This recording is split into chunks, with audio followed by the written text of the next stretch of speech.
When it comes to buying a thin and light 2-in-1 laptop for design, drawing, or illustration, it is hard to find one with the performance and color accuracy you need without selling your grandma's antique pearls.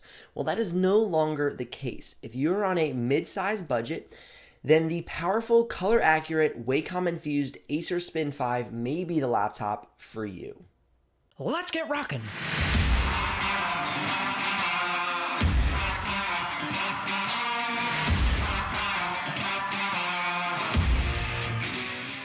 If you're new to the channel, my name is Benji Kaiser, and this is where you're going to find the best tech and tools for creative professionals.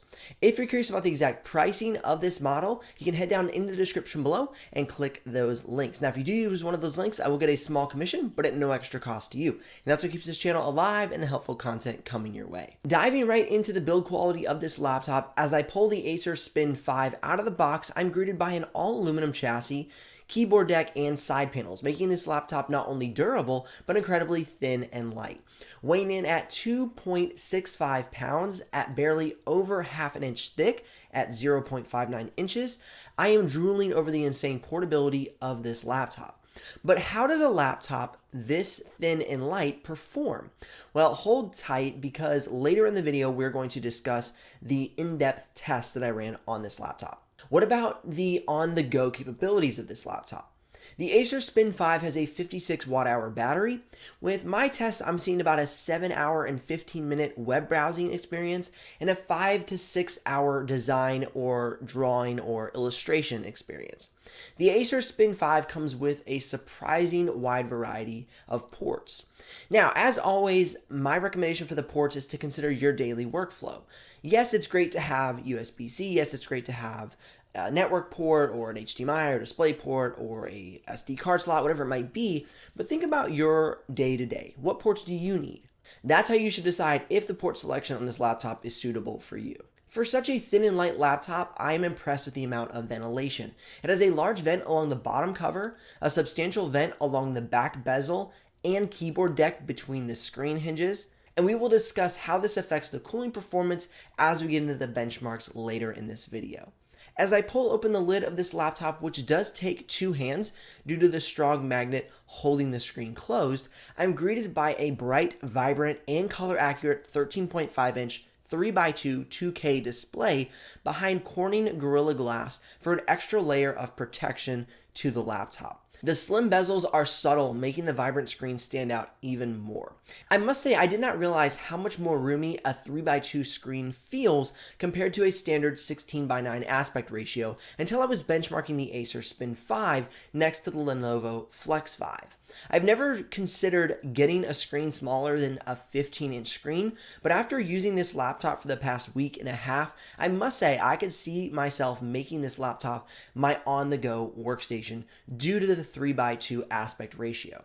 Concerning the screen capabilities, I am very happy to say that it can reach a color gamut range of 100% sRGB, 79% Adobe RGB, and 80% DCI-P3, and has a screen max brightness of 415 nits.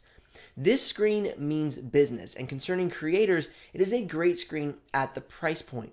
You'll be hard-pressed to find anything on the current market that is this good at this price. Acer is really stepping it up to serve creators, and we're seeing that here in the Acer Spin 5. You'll see some budget laptops from other manufacturers, but the place they often cut corners is the screen. So you may be able to find a 2-in-1 laptop for $600 to $800. And if you're curious my reasons why you might pick a 2-in-1 laptop over $800, I'd recommend checking out the video in the YouTube cards above, where I walk through some of the main differences between a more budget 2-in-1 laptop and a more mid-range premium 2-in-1 laptop, and how you should make the right decision for your buying needs. The hinges are strong and secure, offering a smooth open and close of the lid, as well as only a slight bit of screen flex between the hinges.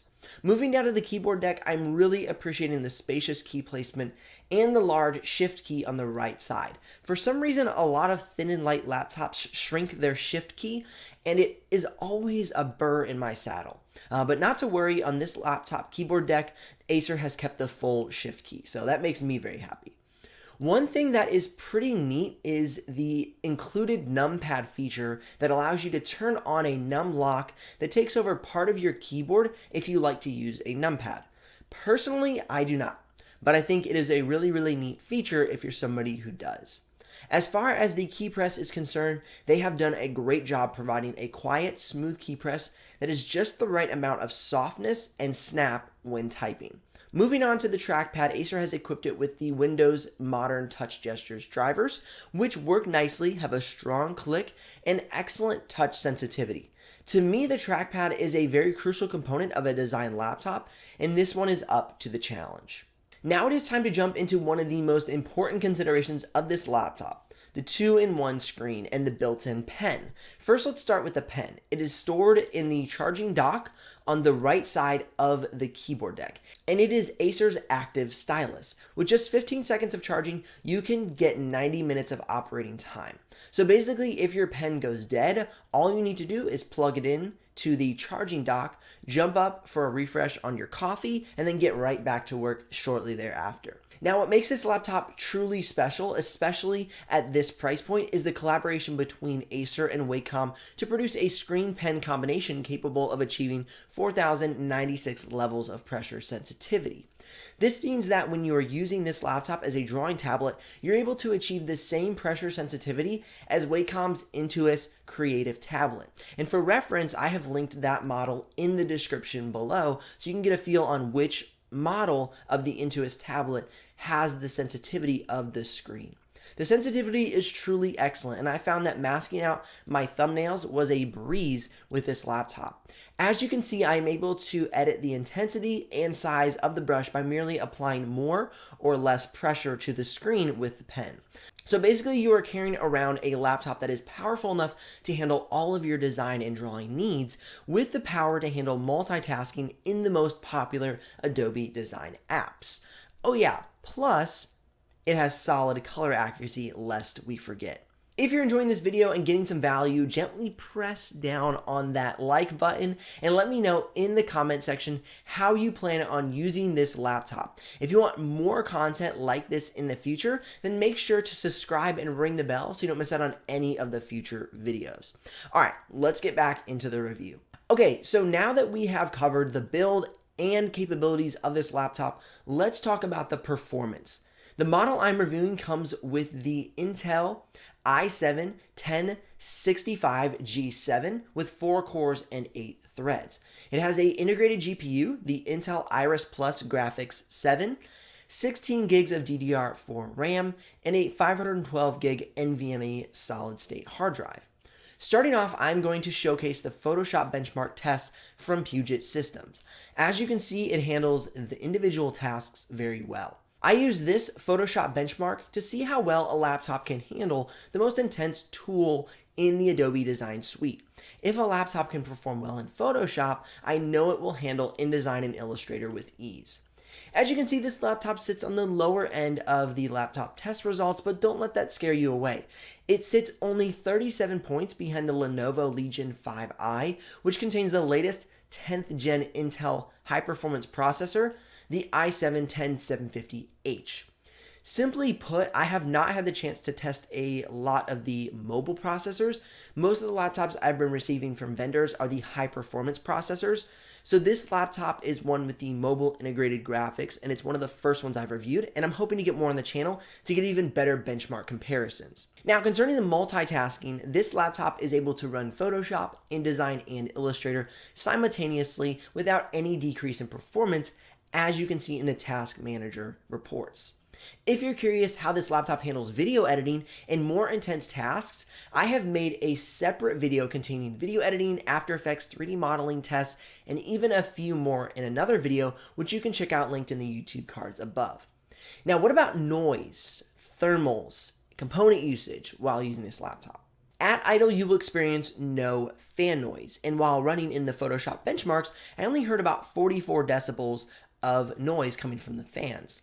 Now, what about the thermal test? At idle, the CPU sits around 35 degrees Celsius, and I saw a high of 96 degrees Celsius during the Puget System benchmarks, and an average of 82 degrees Celsius in the CPU and GPU, well, integrated GPU.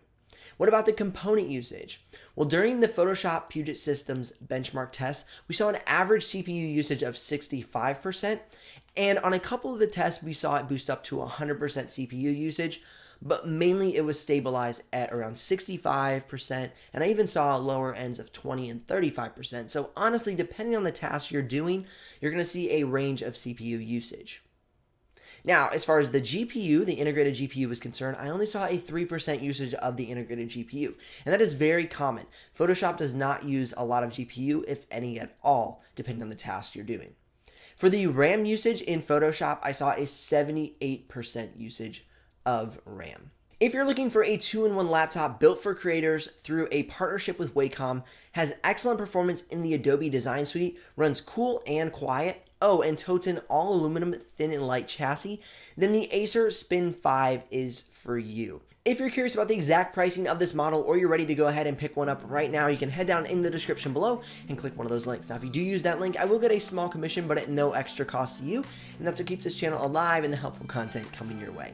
If you want to learn more about the Acer Spin 5, you can click or tap the screen here, or you can check out another video from my channel here. Keep editing, keep designing, keep creating. I'm Benji Kaiser, and I'll see you here in the next video.